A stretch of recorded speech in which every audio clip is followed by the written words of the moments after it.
ఒక్కసారి కొమ్మూరి గోల్డ్ కి కాల్ చేయండి. తాకట్లో ఉన్న మీ బంగారాన్ని విడిపించి మార్కెట్ ప్రైస్ కి వాళ్ళు కొనుక్కుని మిగతా డబ్బులు మీకు ఇచ్చేస్తారు. హైదరాబాద్ లో ఎడతెరిపి లేకుండా కురుస్తున్న భారీ వర్షాలు. మరోవైపు ఏపీలో కూడా మళ్లీ వర్షాలు మొదలయ్యాయి. అసలు ఈ వర్షాలు ఇంకెన్ని రోజులుంటాయి? ఏ జిల్లాల్లో ఎక్కువ ప్రభావం ఉండబోతోంది? వాతావరణ శాఖ తాజా అప్డేట్ ఏంటో ఇప్పుడు తెలుసుకుందాం. ప్రస్తుతం బంగాళాఖాతంలో ఏర్పడిన వాయుగుండం తీవ్ర వాయుగుండంగా మారి ఉత్తర ఒడిశా, దానిని ఆనుకుని ఉన్న పశ్చిమ బెంగాల్ ప్రాంతాలపై కేంద్రీకృతమైంది. ఇది పశ్చిమ వాయువ్య దిశగా కదులుతూ ఉండటంతో దాని ప్రభావం నేరుగా తెలుగు రాష్ట్రాలపై పడుతోంది. అందుకే హైదరాబాద్ తో పాటు తెలంగాణలోని అనేక ప్రాంతాల్లో కూడా, అలాగే ఆంధ్రప్రదేశ్ లో కూడా భారీ వర్షాలు కురుస్తున్నాయని చెప్పుకోవచ్చు. ఇప్పటికే హైదరాబాద్ లో చాలా ప్రాంతాల్లో భారీ వర్షం కురుస్తోంది. కొన్ని చోట్ల రోడ్లు జలమయం అవ్వగా ట్రాఫిక్ కూడా నెమ్మదించింది.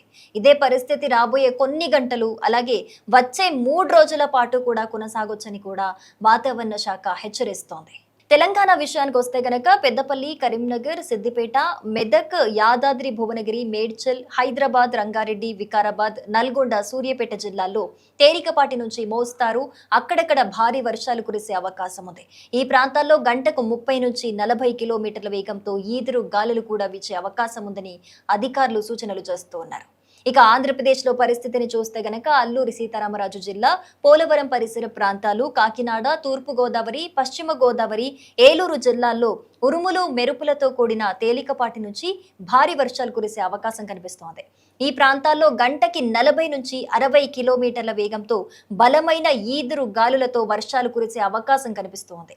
అదే సమయంలో శ్రీకాకుళం, విజయనగరం, బాపట్ల, శ్రీ సత్యసాయి, తిరుపతి జిల్లాలో కూడా తేలికపాటి నుంచి మోస్తారు వర్షాలు కురిసే అవకాశం ఉందని కూడా వాతావరణ శాఖ వెల్లడించింది. అమరావతి వాతావరణ కేంద్రం తెలిపిన వివరాల ప్రకారం అయితే రాబోయే 3 రోజుల పాటు కూడా కోస్తాంధ్ర, రాయలసీమలో కూడా వర్షాలు కొనసాగే అవకాశం ఉన్నట్లుగా తెలిపింది. ఇక మంగళవారం అనేక ప్రాంతాల్లో తేలికపాటి నుంచి మోస్తారు వర్షాలు, కొన్ని చోట్ల భారీ వర్షాలు కురిసే అవకాశం ఉంది. ఉరుములు, మెరుపులు గంటకి 40 నుంచి 50 కిలోమీటర్ల వేగంతో ఈదురు గాలులు వీచే అవకాశం కనిపిస్తున్నట్లుగా తెలుస్తోంది. బుధవారం కూడా దాదాపు ఇదే పరిస్థితి అయితే కొనసాగనుంది. పలు జిల్లాల్లో వర్షాలు, అక్కడక్కడ భారీ వర్షాలు, బలమైన గాలులు వీచే అవకాశం ఉందని కూడా వాతావరణ శాఖ సూచనలు జారీ చేసింది. గురువారం వర్షాల తీవ్రత కొద్దిగా తగ్గే అవకాశం ఉన్నప్పటికీ కూడా తేలికపాటి నుంచి మోస్తారు వర్షాలు మాత్రం కొనసాగుతాయని అంచనా వేస్తూ ఉన్నారు. ఈ వర్షాలకు ప్రధాన కారణం గనక చూస్తే బంగాళాఖాతంలో ఏర్పడిన తీవ్ర వాయుగుండమే. ప్రస్తుతం ఇది ఉత్తర ఒడిశా, దక్షిణ జార్ఖండ్ వైపు ప్రయాణిస్తోంది. అయినప్పటికీ కూడా దీని ప్రభావంతో రుతుపవనాలు మరింత చురుగ్గా మారి తెలుగు రాష్ట్రాలకు విస్తారంగా తేమను తీసుకొస్తున్నాయి. అందుకే చాలా ప్రాంతాల్లో ఉరుములు, మెరుపులతో కూడిన వర్షాలు నమోదవుతూ ఉన్నాయి.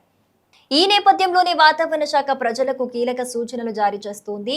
ఉరుములు, మెరుపులు పడుతున్న సమయాల్లో చెట్ల కింద, విద్యుత్ స్తంభాల దగ్గర లేదా పెద్ద హోర్డింగ్ల దగ్గర నిలబడొద్దని సూచిస్తోంది. అవసరం లేకపోతే భారీ వర్షాల సమయంలో బయటికి వెళ్లకుండా ఉండటమే మంచిది.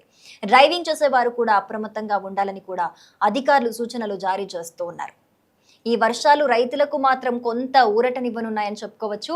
ఇటీవల ఎండలతో ఇబ్బంది పడుతున్న పంటలకు ఈ వర్షాలు ఉపయోగపడే అవకాశం కనిపిస్తోంది. అయితే ఎడతెరిపి లేకుండా భారీ వర్షాలు కురిసే ప్రాంతాల్లో లోతట్టు ప్రాంతాలు జలమయం కావటం, చిన్న వాగులు, వంకలు పొంగిపొర్లే అవకాశం ఉండటంతో ప్రజలు మరింత అప్రమత్తంగా ఉండాలని కూడా అధికారులు సూచనలు జారీ చేస్తున్నారు. మొత్తానికి ప్రస్తుతం హైదరాబాద్ లో కురుస్తున్న భారీ వర్షాలు ఒక్క రోజుతో ముగిసేలా అయితే కనిపించడం లేదు. బంగాళాఖాతంలోని తీవ్ర వాయుగుండం ప్రభావంతో రాబోయే 3 రోజుల పాటు తెలంగాణ, ఆంధ్రప్రదేశ్లోని పలు జిల్లాల్లో వర్షాలు కొనసాగే అవకాశం ఉందని వాతావరణ శాఖ స్పష్టం చేసింది. కాబట్టి స్థానిక అధికారుల సూచనలు పాటిస్తూ జాగ్రత్తగా ఉండటం చాలా మంచిది.